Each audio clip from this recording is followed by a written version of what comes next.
des informations. Alors la discussion aujourd'hui sur la rubrique Tendance des marchés tourne autour de la politique agricole du Bénin, facteur bien sûr de son développement inclusif. Un élément pour illustrer le sujet. Adopté en 2011, le plan stratégique de relance du secteur agricole, un document dans lequel il est décliné la politique agricole du Bénin. Une politique agricole orientée vers 9 axes stratégiques avec une vision bien claire. Le Bénin s'est donné une vision.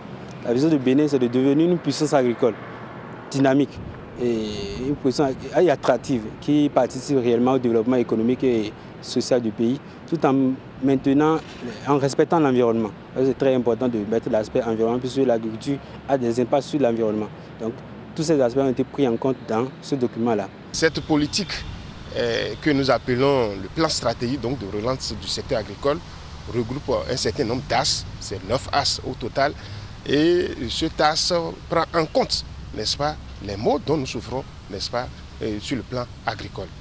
Et ça a été adopté en Conseil des ministres avec les documents qu'on connaisse, c'est-à-dire le cadre institutionnel du secteur agricole qui est creusé où tous les acteurs du monde agricole se retrouvent pour définir l'orientation à prendre par rapport au programme et projet.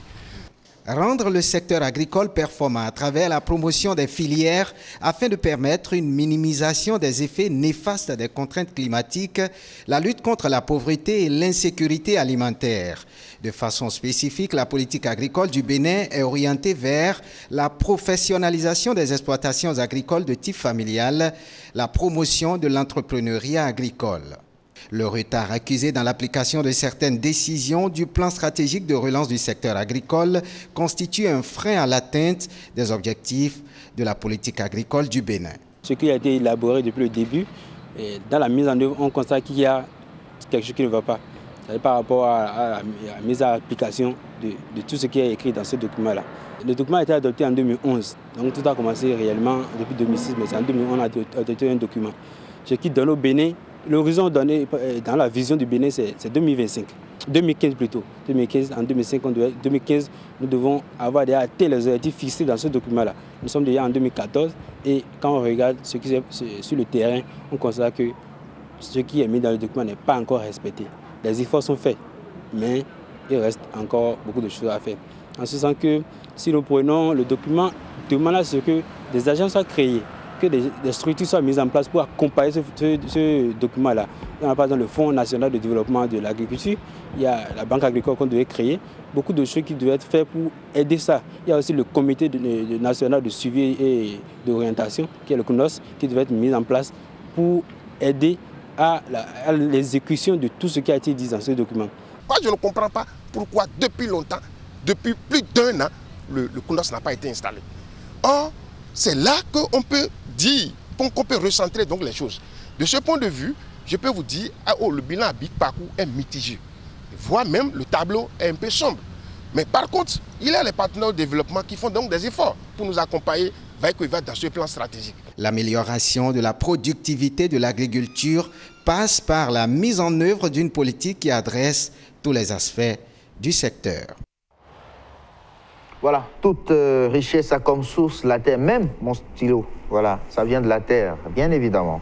Alors, comment faire de PSRSA, véritable facteur du développement inclusif du Bénin? On en parle avec Boris Kouenou. Il est il est plutôt économiste, mais bon, agronome à la base, c'est vrai. Bonjour Boris. Bonjour Axio. Comment allez-vous? Ça va très bien. Ben, un plaisir de vous retrouver ce matin, aux côtés bien sûr de Koudous Abdoulaye, pour parler bien sûr de la politique agricole du Bénin. Ben, que doit-on faire pour qu'elle soit plutôt véritable facteur du développement inclusif du Bénin? Oui, c'est ce que nous allons voir avec notre spécialiste et nous ne l'avons pas choisi au hasard. Boris Kouenou est sur son plateau. Bonjour Boris. Bonjour. Oui, dites-nous, le Bénin qui se dote d'un plan stratégique de relance de son secteur, du secteur agricole, une boussole en quelque sorte. Alors dites-nous, quelle appréciation vous avez de cela? Merci bien Koudous. C'est un plaisir une fois de plus d'être ici avec vous pour parler d'une question qui me semble quand même très très cruciale. On dit que notre économie est une économie à base agricole. Donc voilà, quand il faut parler d'agriculture, c'est qu'on est en train de parler de l'essentiel de ce que nous sommes en tant qu'économie. Oui. J'ai été très content de suivre les acteurs parce que j'ai vu un certain nombre de gens. Je connais un peu M. Pedro qui a participé de fond en comble à l'élaboration de ce document. J'ai vu un spécialiste aussi, un agronome qui a parlé. Et ils ont fait un bilan. Donc, comme je souriais un peu parce que je me suis dit, ce que je devais dire, ils l'ont dit, concrètement. Alors, le bilan, il est mitigé. On se pose certainement beaucoup de questions. La seule chose que moi, je peux dire, et je ne sais pas si c'est le plan qu'il a fait, ou si c'est les efforts personnels du gouvernement ou des partenaires techniques et financiers qui l'ont fait, c'est qu'il est dit aujourd'hui que le Bénin a un excédent céréalier.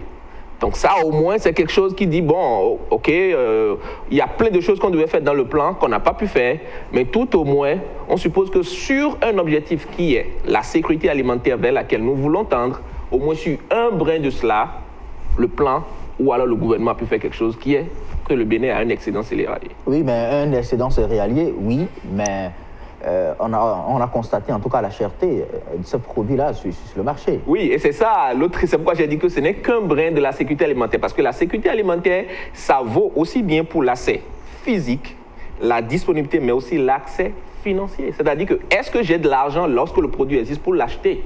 Donc voilà, ça c'est un autre problème qu'on peut toujours évoquer. Ça veut dire que la sécurité alimentaire n'est pas elle-même garantie à 100%, mais il y a un élément de la sécurité alimentaire voilà, qui est plus ou moins garanti. Donc en gros, je ne veux pas donner de pourcentage, mais en gros, il y a quelque chose qui est fait. Alors, voilà, quelque chose. Tout à fait. Et malgré ce plan stratégique, on a comme impression qu'il y a certaines spéculations auxquelles on accorde beaucoup plus de crédit au détriment d'autres. Alors vous, quelle est votre appréciation de cette manière de faire? Ok, ce que je pense fondamentalement, je pense que le problème n'est pas celui-là. Le problème n'est pas de dire que le gouvernement met tous ses efforts sur le coton. Le problème est de savoir les efforts qu'on met sur le coton donnent quoi. En fait, c'est plutôt là la question. Vous l'avez quand même dit.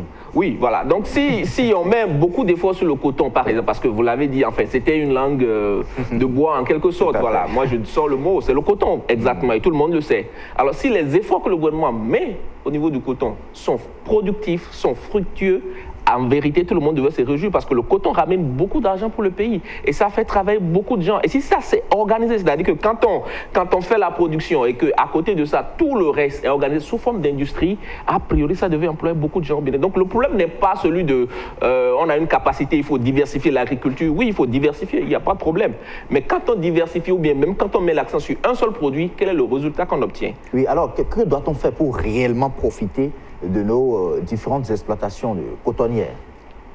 Bon, le coton, c'est un problème très très compliqué parce que quand les acteurs... Mais ça fait partie quand même du PSRSA. Oui, oui, bien sûr, mais quand ils font le diagnostic, en fait, fondamentalement, on ne reproche rien à la terre, on ne reproche rien aux producteurs, on reproche tout à ce que j'appelle les règles du jeu. En économie, on dit, fondamentalement, il y a trois choses. Oui. Et ça n'a pas changé. C'est-à-dire que sur tout le cours de l'histoire, on vous dit, il faut avoir la terre, il faut avoir le capital, il faut avoir la main-d'œuvre.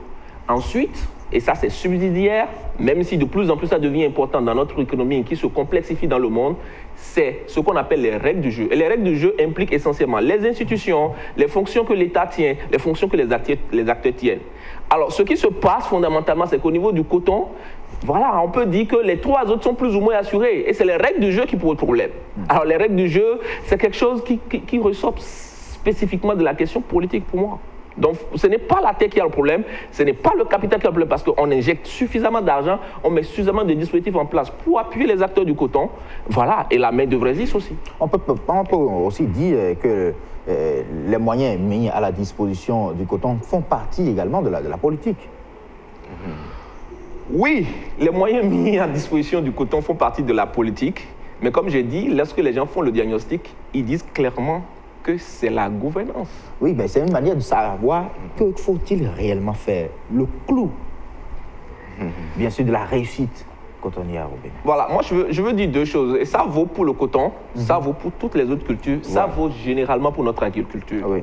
Voilà, le diagnostic ou le point que l'un des intervenants a fait tout à l'heure, l'agronome en l'occurrence, c'est qu'il disait que le plan est fait sur 5 ans. D'accord? Oui. Il a été validé vraiment en 2011. Et on a mis l'horizon, c'est 2015. Donc en fait, on avait à faire des choses sur 4 ans et l'évaluer. Alors vous voyez clairement que la temporalité de ce plan posait un problème. Ok. Et il y a une seule chose à faire pour éviter ce genre de problème, pour se faire court-circuiter par tous les efforts que chacun déploie. Il faut mettre les efforts dans le long terme pour pouvoir avoir des résultats. Et ça passe par une loi d'orientation. Je ne sais pas pourquoi tout le temps, tous les jours, le gouvernement initie des projets de loi. Un parlementaire peut se lever et faire une proposition de loi. Mais pourquoi on ne fait rien sur la loi d'orientation de l'agriculture? Donc on peut prendre une loi qui dit, ok, le gouvernement vient, il va faire celui-ci, il va faire tel aspect, mais voilà où nous allons, et nous allons dans cet endroit-là, ou vers cet endroit, sur le long terme, sur 20 ans, sur 30 ans, sur 40 ans. Les efforts sont concentrés. Alors, on ne fait pas du saupoudrage, on ne fait pas du superficiel en ce moment-là. Oui, tout à fait. Il y a des structures qui devraient être mises en place, notamment le CNORS, et également une banque agricole, mais ça n'a pas été fait jusqu'à... Oui, et ça, c'est des questions un peu plus complexes pour moi, parce que voilà, ils ont prévu de mettre en place un fonds de développement de l'agriculture, un fonds de développement agricole. Et fondamentalement, il est prévu que ce soit les PTF qui mettent de l'argent dedans. Vous ne voyez pas que c'est un peu... Ça ne sort pas bien. Oui. Enfin, ça dit quand on formule de tels objectifs, on sait que ça pourrait poser problème lors de la réalisation. Encore que sur cet aspect de fonds, il y a des PTF qui ont commencé par mettre vraiment de l'argent. Oui. Alors la question de la banque, c'est une question qui n'a aucun PTF n'a rien à foutre là. C'est-à-dire que parce que la banque, c'est du ressort un tout petit peu de la question de privé, mais c'est du ressort de question de souveraineté à des moments donnés. Donc vous dites, vous voulez faire ci, vous voulez faire ça. Mais il y a des contingences. Moi, je ne blâme personne. C'est-à-dire il y a des contingences qui dépassent le niveau de notre gouvernement. Voilà. Créer une banque agricole, faire ce nombre de choses. Parfois, il faut aussi avoir la souveraineté monétaire. Alors, quand ça, c'est un peu, c'est pourquoi j'ai dit que parfois, ça peut dépasser aussi voilà, ce qu'on veut faire et tout ça, quoi. Voilà. Alors, quand on prend ce plan stratégique, vous le connaissez, est-ce que vous reprochez quelque chose à ce plan? Est-ce qu'il y a des choses à revoir dedans? Non. Je pense qu'on a l'art de faire de très bons documents. Hein. C'est-à-dire que c'est un document bien élaboré, mais vraiment quoi. Et quand vous voyez toute la procédure qui a été suivie pour élaborer ce document, vous comprenez que c'est quand même un processus très, très inclusif. C'est-à-dire qu'ils ont associé tous les acteurs. Et ça a été mis comme point clé, c'est-à-dire que le plan se repose sur un principe directeur qui est que tous les acteurs doivent participer, même à sa réalisation. Donc je trouve que le plan, il est beau, il est super. L'échéance est pour 2015, mais est-ce qu'il faut revoir ce plan? Parce que l'échéance est déjà là. Non, et comme j'ai dit, il faut aller au-delà du plan. Il faut aller au-delà du plan. Il faut aller à la loi d'orientation agricole. Sinon, vous savez, ce n'est pas la première fois qu'il y a un plan. Il y a eu des choses, voilà, on dit schéma directeur de développement de l'agriculture. Il y a eu beaucoup de choses qui existent et qu'on leur donne des horizons de 3 ans, de 5 ans. Ça donne l'impression que pour les choses sérieuses, on n'apporte pas les réactions sérieuses. Voilà, il y a un plan. Aujourd'hui, vous proposez à ce qu'on aille à une loi d'orientation. Et qu'est-ce que cela pourrait apporter de différent au plan? Oui, ce que ça apporte de différent. Parce que la loi a un caractère d'enforcement. Et quand on dit enforcement, c'est-à-dire que tous les dispositifs qu'on met autour d'une loi pour la mettre en application font d'une loi un instrument plus efficace qu'un plan, en réalité. Okay. Ouais? Donc, parce que lorsqu'on dit, OK, c'est prévu comme tel, quand il y a quelque chose qu'on ne fait pas en direction ou en prenant en compte ce que la loi dit, c'est qu'on peut faire face à des punitions. D'accord? Oui. Mais le plan ne prévoit pas ça. Un plan ne peut jamais avoir ça. Et la loi, comme j'ai dit, a l'avantage de s'inscrire dans une temporalité plus longue. Et ça donne la possibilité aux acteurs de faire des planifications plus rigoureuses, plus réalistes et donc plus efficaces. Vous êtes technicien, vous êtes aux États-Unis. Est-ce que vous êtes fier quelquefois de parler de notre agriculture? Est-ce que vous pensez que l'agriculture béninoise résonne bien à l'extérieur, ce secteur? On n'a même pas à le faire résonner bien à l'extérieur. Faisons déjà bien que ça nourrisse nos populations, ça nous permet d'exporter, d'avoir des devises, et ça nous permet d'employer nos populations. Ça, c'est déjà quelque chose de très important. Aux États-Unis, ils ont déjà dépassé cette étape, c'est-à-dire que voilà, l'agriculture, pour moi, et chez eux aussi, c'est devenu quelque chose de technologie très légère. Et parfois, quand je viens dans notre contexte, c'est ce qui me choque. Je ne dis pas qu'on a un problème, mais c'est dit que ce que l'agriculture demande pour être n'est pas grand-chose en termes de technologie.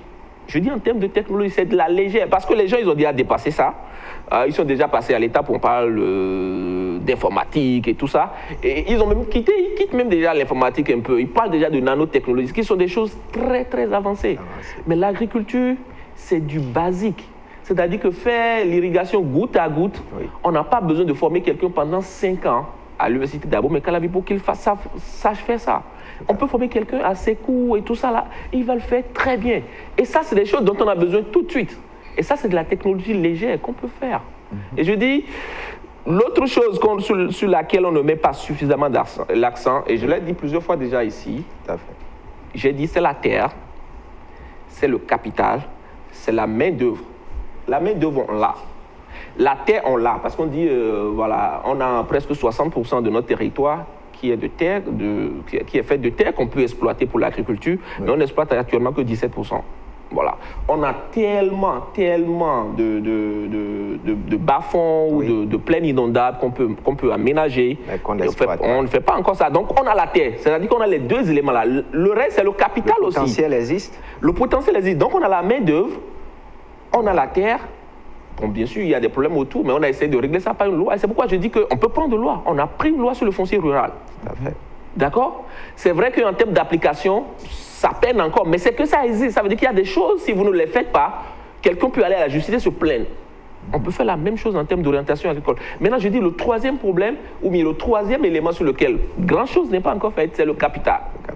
Et ça, c'est le fondamental pour moi. Parce que quand on dit que nous nous reposons, nous nous orientons vers la professionnalisation de l'agriculture de type familial, ça veut dire qu'on se dit qu'on va arracher à nos parents la daba, qu'on va leur arracher les moyens rudimentaires avec lesquels ils travaillent. Ça veut dire qu'on investit dans d'autres moyens. Il faut avoir de l'argent pour investir dans ces moyens-là, ce qu'on n'a pas ou ce qu'on ne veut pas avoir. Mais est-ce que vous n'avez pas l'impression que le fait de laisser notre agriculture être financée par les PTF, est-ce que cela ne crée pas d'ennui, n'est pas là une source, un handicap? Un handicap vraiment à cette agriculture-là? Certainement. Il peut y avoir quelque chose, parce que vous savez, les gens, ils ne vous donnent jamais l'argent parce qu'ils veulent vous donner de l'argent. Il y a toujours quelque chose derrière quand ils donnent de l'argent. Mais je dis, quand on n'a pas ça, il y a une façon de dire ça en fond pour dire, mais quand vous n'avez pas la pâte normale, quand on vous donne la pâte du sorcier, il faut que vous preniez ça. Donc si vous n'avez pas ça, et qu'on vous donne quelque chose, au moins pour soutenir le système tel qu'il est, il faut prendre ça. Mais il y a un mais. Le réel problème, ce n'est pas que les PTF nous donnent de l'argent. La menace aujourd'hui de l'agriculture, c'est que nous laissons nos terres à d'autres personnes. Et ça, j'ai dit, c'est une question, pas non seulement de souveraineté, c'est une question de survie, c'est une question purement stratégique. Alors, Boris Royneau, vous êtes une valeur béninoise. Dites-nous, aujourd'hui, est-ce que vous avez des projets pour notre agriculture? Vous vivez à l'extérieur, vous préparez certainement à repartir. Alors, dites-nous, est-ce que vous avez des projets pour notre agriculture, vous en tant que jeune? Oui, bien sûr, moi j'ai des projets, parce que j'ai eu la chance déjà de le dire une fois ici. Mais le thème de retour à l'agriculture, ou bien, voilà, tel que ça se dit, ça donne l'impression qu'on est en train de forcer. Pas forcer, mais on est en train de, je ne vais pas dire soudoyer, qu'on est en train de dire aux gens, venez. Non, l'agriculture c'est du business. C'est-à-dire, il faut que tout le monde comprenne ça comme ça. C'est du business. Donc quand c'est du business, je n'ai pas à te supplier pour venir faire du business, parce que tu vas gagner de l'argent. Ceux qui le disent, ils peuvent y aller. Mais bien sûr, ils peuvent y aller, mais vous savez, il y a des rôles dans lesquels chacun se retrouve. Vous ne demanderez pas au président Yahya Boni d'aller se mettre à faire la terre. C'est à ce moment quand on va l'appeler pour dire viens à une telle réunion pour représenter le Bénin, il ne pourra pas le faire. C'est ce qu'il te dit, c'est ce qui te dit au sein de la population. On dit, mais si c'est facile d'aller à la terre, pourquoi eux-mêmes ils n'y vont pas? Oui, mais le réel problème par rapport à ça, c'est que l'État doit se débrouiller. Les acteurs économiques doivent se débrouiller. Et moi, j'ai déjà parlé une fois ici de la banque. Ce que, par exemple, l'État peut faire, c'est de mettre en place des systèmes assurantiels qui permettent aux banques de dire, OK, c'est vrai, le secteur est risqué, voilà, l'agriculture est risquée et tout ça, mais je vais y mettre de l'argent.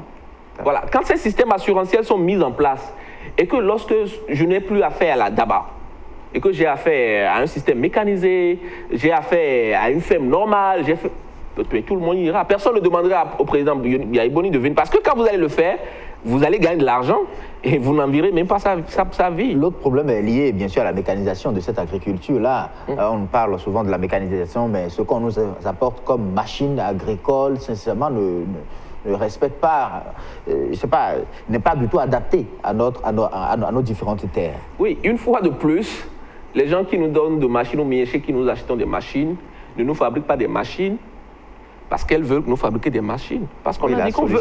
Non, mais c'est parce qu'on a dit qu'on veut telle machine. Tout à fait. La solution est en train d'être trouvée à Ouida. Actuellement, il y a une unité de montage de tracteurs qui est en train d'être montée. Vivement. Pour pallier ces différentes difficultés. Oui, moi, ce que je dis, et ça vaut pour l'agriculture, ça vaut pour aussi les autres secteurs, quand on fait les choses, il faut qu'on les fasse sérieusement. Et qu'on se dise que l'agriculture n'est pas un secteur comme les autres. Donc, il faut le faire sérieusement. Il faut le faire. Et c'est pour ça que quand on met en place un dispositif législatif, il y a un peu d'enforcement. C'est-à-dire que quand tu roules sur un plan, les acteurs se retrouvent, ils font un plan, il n'y a aucun enforcement autour de ça. Il n'y a rien qui s'inscrit dans la durée. Donc, je peux faire un plan en me basant rien que sur mes intérêts immédiats, par exemple. Je dis ça seulement, mais c'est quelque chose qui est possible. Et ça fait que aussi, ça ne donne pas une marge de manœuvre aux acteurs pour vraiment rentrer dans les trucs. On dit qu'on veut attirer des investisseurs, par exemple, dans l'agriculture. Mais quand le système est flou, quand il n'y a pas d'enforcement, quand l'investisseur sait qu'il fait ceci, il fait cela, il n'y a pas cette possibilité, quand ça ne marche pas de la façon dont il a prévu, avec des acteurs avec lesquels il s'est associé, qu'il peut se prendre devant quelque part, où il peut demander justice, il ne mettra pas de l'argent dedans. Donc, la loi d'orientation agricole, pour moi, c'est une solution. Le capital, parce que j'ai cité les 3 éléments qui sont essentiels, en dehors des règles du jeu en économie, les 3 autres éléments, on a 2 qui sont plus ou moins là. Il y a la terre qu'il faut qu'on sécurise un peu, qu'il faut qu'on sécurise davantage, mais le capital, ça c'est un élément important. Merci à vous, Boris Ouénou, merci. Je rappelle que vous êtes économiste à Siom Gaba. Oui. Voilà ce qu'on peut retenir en plus donc, de ce plan stratégique. Il faut donc une loi d'orientation agricole. Voilà. Donc, Boris, vous avez certainement des contacts à donner à nos compatriotes qui voudront donc vous contacter dans les coulisses. Oui, oui, ça va être avec plaisir. Mais si vous permettez rapidement, il y a une étude à laquelle j'ai participé ici où on a collecté des données au Bénin. Oui. Et c'était pour mettre l'accent, pour mettre en relief ce qui se passe au niveau de nos vallées. Je ne voudrais pas mettre ça sous silence, mais c'est parce que c'est très important. Vous savez, le pays est tellement bien arrosé qu'on a des merveilles en termes de vallées. On a fait une étude pour vous démontrer, l'étude est arrivée à ce qu'on appelle un paradoxe économique. C'est-à-dire qu'on s'est rendu compte que les zones qui ont un grand potentiel, où on peut faire de l'agriculture 12 mois sur 12. Notamment la vallée de l'Ouémé. De l'Ouémé, tout ce que vous imaginez. Et l'indice qu'on a utilisé, c'est le potentiel hydraulique de ces zones-là. Oui. Ils ont de l'eau en permanence, voilà. Et on a essayé de voir quelle est l'intensité capitalistique, surtout en termes d'infrastructure. On s'est rendu compte que c'est un paradoxe. C'est-à-dire que les zones qui n'ont même pas besoin d'infrastructure en ont plus que les autres qui en ont besoin. Or, on a besoin pour une agriculture orientée vers le marché, lorsqu'on produit, de pouvoir évacuer. Et ça, c'est un problème. Et on a fait ça, c'est une étude rigoureuse. Tout à fait. Voilà, c'est une étude à laquelle j'ai participé avec le professeur Wantiekon, qui est professeur à l'université de Princeton, l'une des meilleures au monde. Voilà. Tout à fait. Vos contacts. Alors, mes contacts, je suis encore au Bénin. Oui. Donc, j'ai le 61, 64, 30, 94. Mais je pense que le mail est le plus important. Oui. Donc, on peut me joindre à borisouénou@gmail.com. Ok, merci. Assioum Gaba. Merci beaucoup, Boris Ouénou. Merci à vous également, Koudous Abdoulaye. C'est donc compris, il faut aller au-delà du plan. La loi d'orientation, une loi d'orientation, solution salvatrice, en tout cas de notre agriculture. C'est donc terminé pour la rubrique Tendance des marchés aujourd'hui. Passons au marché. Nous allons sur le marché de la bourse.